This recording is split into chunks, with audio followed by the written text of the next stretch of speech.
Welcome to the HCI family of podcasts. We're your source for personal, professional, and organizational growth and development.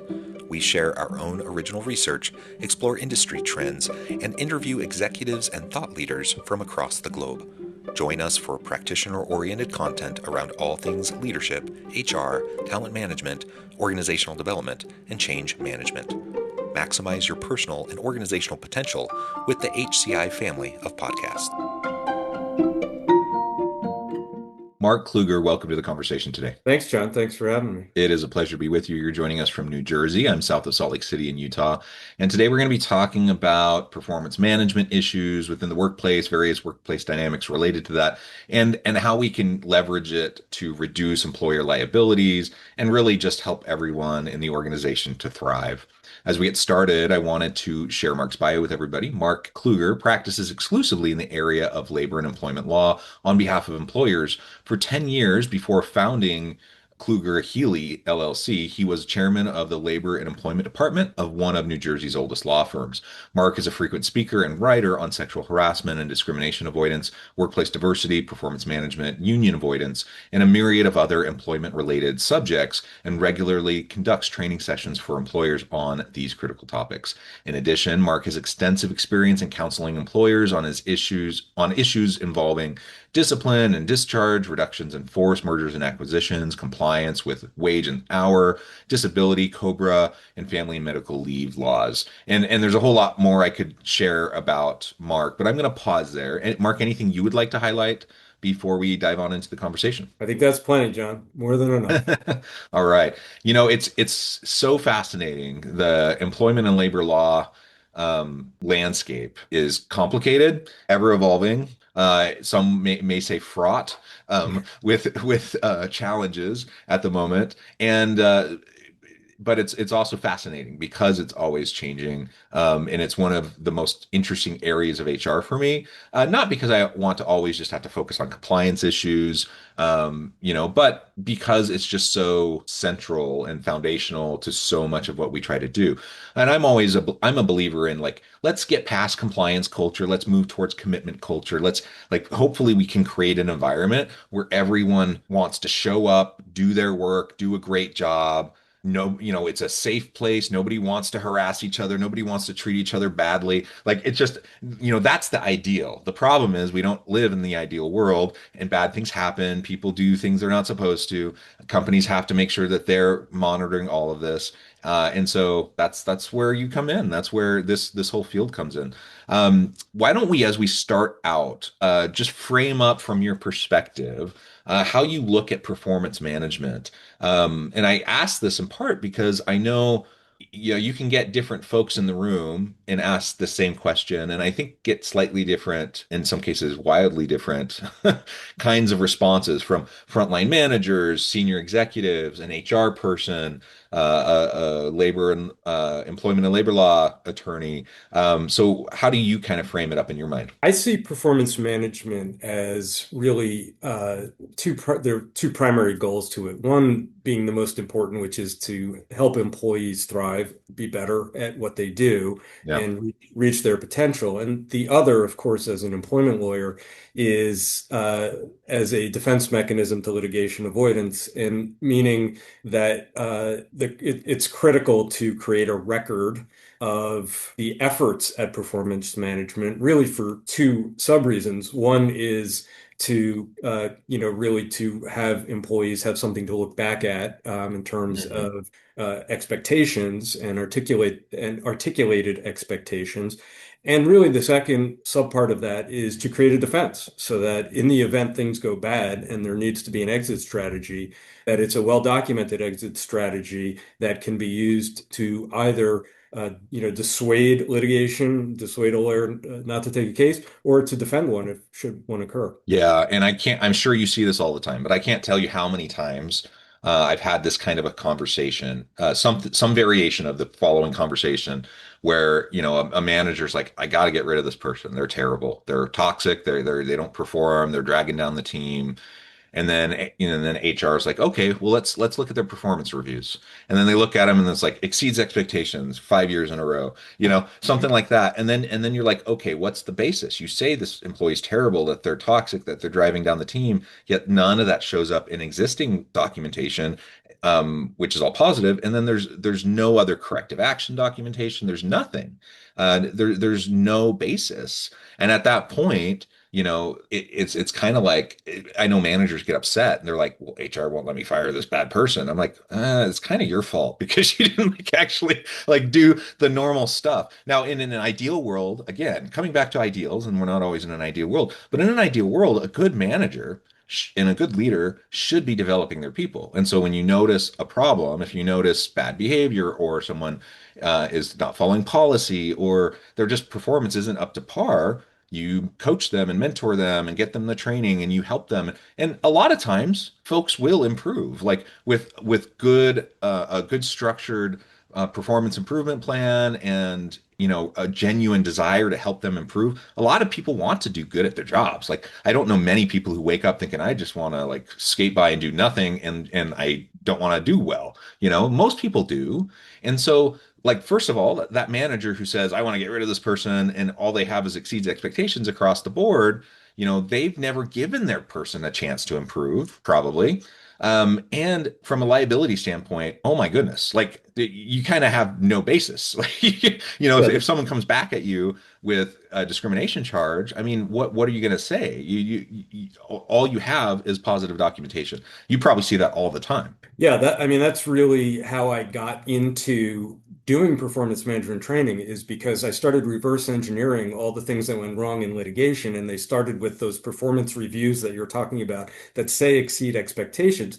And I started realizing that the reason that that happens is human nature. It's because Yeah. if you approach performance management from a conflict avoidance standpoint, which is what most of us do as just natural, do you wake up in the morning and say, I want to have a confrontation with this employee today? Do you want, it's just aggravating, right? So people write the things that will avoid conflict, and that's how they go about their performance management as well. What happens is in that conversation that you're talking about that happens about, I want to fire this person today, those are always Friday at 5 o'clock, right? You can ask any any management defense lawyer, they'll tell you, employment lawyer that is, that they get calls like that, and HR gets them too, 5 o'clock on Friday, because the employer or the manager is saying, I don't want to see this person Monday morning, get them out of my life. And then, as you said, we look at the documentation. To me, the framework that, and you use the word, John, mentor, and that I think that's the missing link, right? Is that managers think of themselves as the boss, and I'm performance managing should be criticism as opposed to education, training, mentorship. And that's really the key to sort of turning the process around. Yeah, and I really truly am a believer that good managers, good leaders, they're all about building up their team, developing their team, building their bench strength. And it's and I know that that's hard. Sometimes people say, "Oh, that's too soft. You have to be stronger. You have to be more in people's faces to get them to perform or whatever." And I suppose it depends on the job, it depends on the industry, it depends on the type of people. Everyone's a little bit different, but generally speaking, most people, perform better and want to be part of a company and part of a job, part of a team when they feel supported, when they feel encouraged, when they feel like they have opportunities for growth, and when their boss understands them and helps them to achieve their potential. That is the environment where most people tend to thrive the best.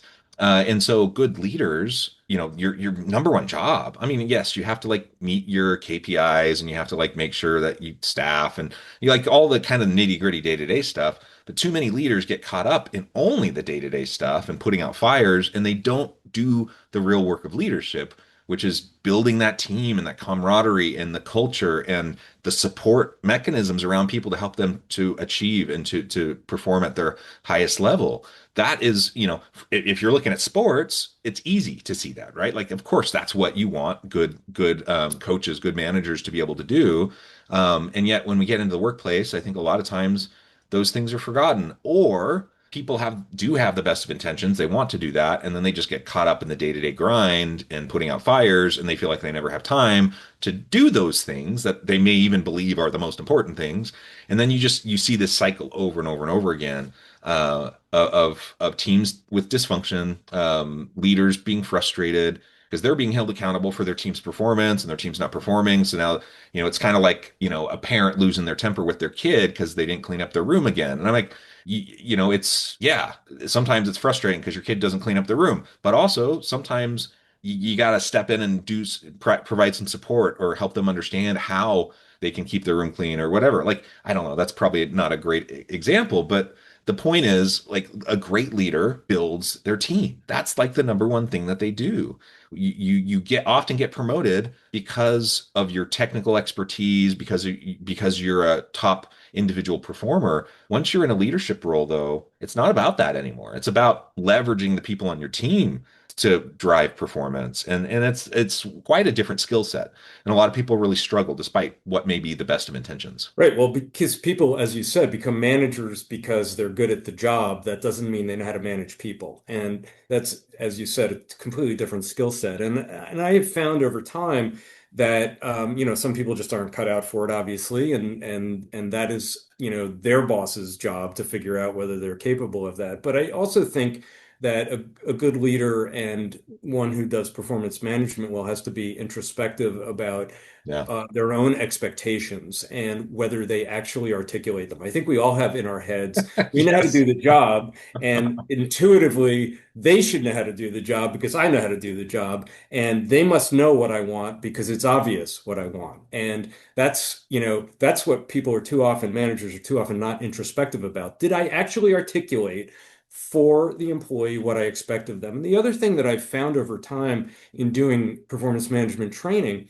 is it's important to recognize, we learned, when I went to school, probably when you went to school, the teacher stood in the front of the classroom, we all sat in rows, the teacher talked, we wrote it down, we listened, right? Yeah. Well, over time, education has evolved into, recognizing that people learn differently and, that the style of teaching has, as a result, changed. Well, the same is true in the workplace. Not all of us learn the job skills the same way, and bosses have to understand that sometimes people need to see it demonstrated. Sometimes people need to see instructions in writing. Sometimes people need to see a video in order for it to sink in. And you can, stand in front of the room and yell at the employee all day. If they're not getting it, they're not getting it. Maybe you need to try a different approach. And I can tell you one anecdotally. I've done training in police departments, management training for police officers, and I had one cop who was a lieutenant or captain. He stood up and he was really great about this. He said, "Listen, I get that this is not the thing, but I grew up in a family, military family. My dad was a Marine, my grandfather was a Marine, I was a Marine." He said, "I learn great when people yell at me." you know Yeah. and he said, "I know that's not what I'm supposed to do as a leader, but I learned that way." But he understood that he needed to adapt his style to those people who he commanded. And the same is true really at any level of management, is you got to be heard. And if you're not heard, it's really not worth communicating. So if you're not getting through to an employee, maybe you need to take a step back and say, am I approaching it correctly? Before we get into the exit strategy. But going back, John, all of those steps need to be documented so that we can demonstrate that we gave the employee a chance to succeed. Yeah, yeah, absolutely. And being able, as you mentioned, being able to really articulate expectations, that sounds obvious. It sounds like it might be easy. It's anything but. And in part because, like you said, sometimes we're not introspective enough. Communication styles, whatever. It could be a whole variety of things. But in my experience, most leaders just under communicate. They kind of just expect people to read their minds, or like you said, they know how to do it, and so of course everyone else knows how to do it. So when someone else doesn't do it the right way, instead of it just being, oh, they don't know how to do it, it's like, oh, they're being lazy, they're on purpose not doing it the way they're supposed to. And again, yes, are some people lazy? Yes. Do some people intentionally perform poorly or just don't care, they're apathetic? Yes. But most people want to do a good job. And so to like start with the assumption that they're an idiot or they're, lazy or malicious in some way is just not helpful. And usually it comes back to you just didn't communicate enough. And or you may I send an email to everybody telling them what to do. I'm like, good for you. Like sending an email. Do you read all your emails thoroughly and fully Right. comprehend everything? Like you have to usually repeat things over and over again. And I know that's annoying, but it's also just part of the deal. And it's part of like human nature. Like we got to hear things multiple times, especially if it's a change. Because our muscle memory, our habits will just take us towards what we used to do, even when our intention is to change it up. And so, yes, I think a lot of leaders just are not great communicators or not as much as they need to be. They fall into the trap of thinking, oh, I said it once in one meeting, and so therefore everyone should know. Or even if they didn't say it to this particular team, I said it to their boss in a meeting once, therefore they should have trickled it down, and now people, it's on them. I'm like, no, it's really not on them. Like it's really on you. And so you just have to be super intentional. I've also noticed, and it's a cultural thing. Maybe it depends on different regions, different locations are different. But people trying to be nice, conflict avoidance can also lead to passive aggression. And so people will sometimes be quite passive aggressive in how they're dealing with an employee that they see as a problem employee instead of being clear, instead of being direct. And then they scratch their heads and they get more and more upset and more frustrated because in their minds they're like, I said something to the person and they didn't do anything about it. And you ask the person, they're like, I never heard anything about it. Someone once vaguely said something and it was kind of tangentially related. In the mind of the manager, they were clear. In the mind of the person, there was no clarity. And that happens all the time too. So the documentation, yes, it helps with the liability piece and it helps organizations avoid litigation and such. But it also just helps clarify expectations. Like it just helps put it down in writing so everyone on both sides can really understand what's going on. You're not trying to read people's minds. You're not trying to guess, what people were thinking or try to have a perfect memory of like how a conversation went weeks or months later. It's there. It's in writing. Now you can refer back to it. And it's protection. It's protection for the employee. It's protection for the employer. And so we just need to be much better communicators when it comes to performance coaching, performance management, and trying to drive those types of more healthy cultures within a team. Yeah, and that documentation is also critical because it has to serve as a reminder to the manager as well to keep revisiting the topic because Yeah. it's you mentioned the analogy to children and I always think of it the same way that when a parent stops making something a priority, so what message does that send? And the same is true in managing an employee. When a manager stops revisiting a topic, then I think implicitly employees stop thinking it's important, maybe consciously or subconsciously. They haven't asked me about, my timely filing of reports, so I'm gonna maybe it's not important anymore. And I think that may be subliminal, but if a goal is set and it's not revisited several times throughout the year, that goal slips out of the mind of the employee. And so it's incumbent upon the manager to keep whatever those goals are, at the forefront of the employee's mind and keep coming back to it. And that's why we have evolved from, the traditional annual performance review Yeah. to much more frequent feedback as a methodology of ensuring, top performance. Yeah, well, and it's also no wonder that people don't find kind of the traditional annual performance review helpful. No wonder they're often inaccurate, like exceeds expectations for every year for this person that I think is terrible. Because in the traditional kind of annual review, everyone gets slammed at the same time. And especially if you have a lot of people on your team, and so it's like this big chore. Everyone thinks it's dumb. Everyone thinks it doesn't really work or do anything. Employees don't like it. Employers and the managers don't like it. And so inevitably, what happens when that's the case? People start going through the motions. They start just filling stuff out, right? Right. And so, of course, no wonder you're going to have things that aren't particularly accurate or helpful or useful. And so, yes, the whole world of performance management has shifted dramatically. And I think everyone pretty much knows. I still see organizations that only do the annual, but for the most part, everyone knows and has moved towards implementing more continuous feedback cycles. And it can be formal, a combination of formal, informal, but you have to have more regular communication, more regular feedback cycles. And then you have to do the work of documenting what happens in those. So even if it's an informal coaching or mentoring session with an employee, a good manager should then go back afterwards, summarize what happened in that meeting, maybe even send a follow-up email to their employee saying, hey, thanks for meeting with me. This is what we discussed, blah, blah, blah. Then you have documentation, for it. And it can still be a fairly organic and informal kind of a setting so people don't feel all tense about it. But just getting into the habit of doing that is going to help you be a better manager. You're going to know your people better.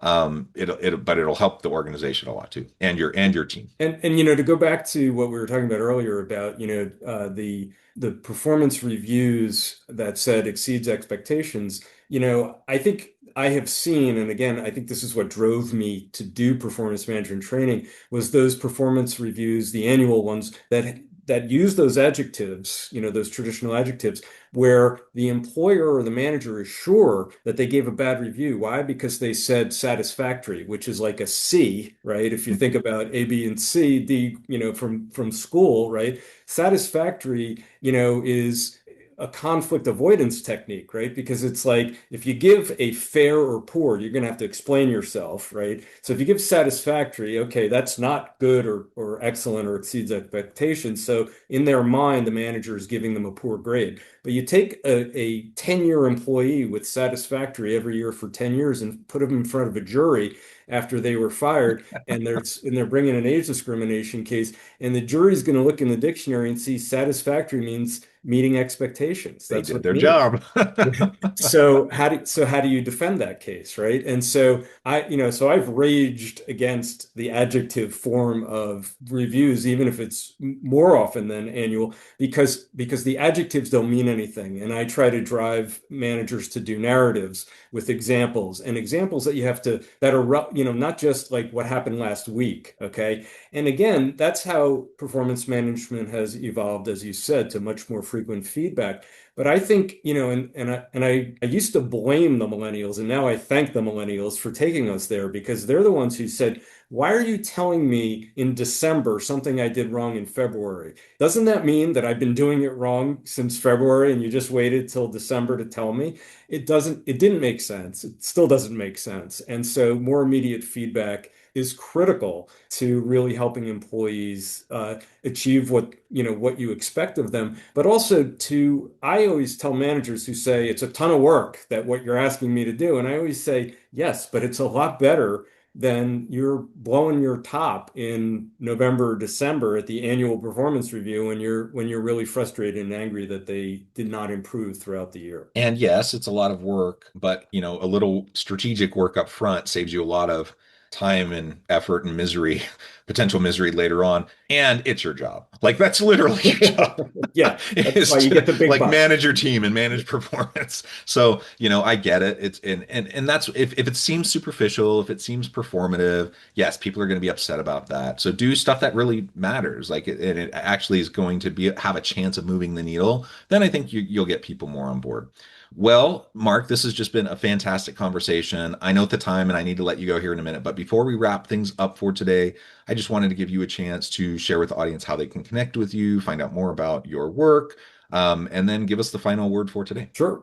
John, thanks for having me. This has been a lot of fun. I am reachable at mkluger at klugerhealey.com. Healey is Healey. Everyone always leaves off the last E. We have a website, klugerhealey.com, and I do a fair amount of this kind of training, John, because I have found it is the best way to help my clients avoid litigation problems is by getting ahead of it with having a good performance management system. Yeah, absolutely. Mark, it has been a real pleasure. I encourage the audience to reach out, to get connected, find out more about what Mark can do for you. And as always, I hope everyone can stay healthy and safe. They can find meaning and purpose at work each and every day. And I hope you all have a great week.